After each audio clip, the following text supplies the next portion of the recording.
Hello viewers, আসসালামু আলাইকুম। আশা করি ভালো আছেন। আলহামদুলিল্লাহ আমিও ভালো আছি। আজকে আমি জঙ্গলের বিষ কচুর ফুলের ডান্ডি অনেকেই শুনেছি খায়, আজকে আমার খেতে ইচ্ছে করেছে, সেই জন্য আমি এই যে ডান্ডিগুলো নিতে আসছি। তো এই কচুগুলোর ডান্ডি খাওয়া যায়, তো শাক বা পাতা বা কচুর গোড়ালি এগুলা কিছুই খাওয়া যায় না, শুধু ফুলের ডান্ডিটা ভর্তা করে খাওয়া যায়।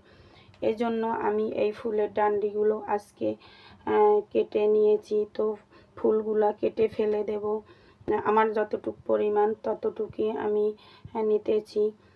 তো কচু সেদ্ধ করলে অল্প একটু হয়ে যায়, এই জন্য যতটুকু পরিমাণ ততটুকু নিতে হবে। তো আমি এগুলা ছিলে গরম পানিতে সেদ্ধ দেব, তার সাথে একটু লবণ দিয়ে দেব, তারপর এটা ঢেকে দিতে হবে।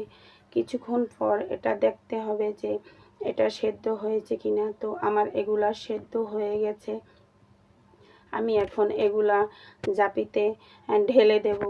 তো ঢেলে কিছুক্ষণ রাখতে হবে, যে এই পানিটা সুন্দরভাবে ঝরাতে হবে। তো আমার পানি ঝরে গেছে। এখন আমি পেঁয়াজ, রসুন, মরিচ এগুলা একসাথে করে টেলে নেব। তারপরে এগুলা দেখেন হয়ে গেছে, এগুলোকে একটা বাটিতে করে উঠিয়ে রাখতে হবে। তো এগুলা উঠিয়ে রেখে তারপরে আপনার কচুটা ভেজে নিতে হবে, ভালোভাবে ভাজতে হবে। ভালোভাবে ভাজলে সুন্দর হয়, ভালো হয়, মজা হয়। তো আমি এখন এগুলা বেটে নেব পাটায় করে।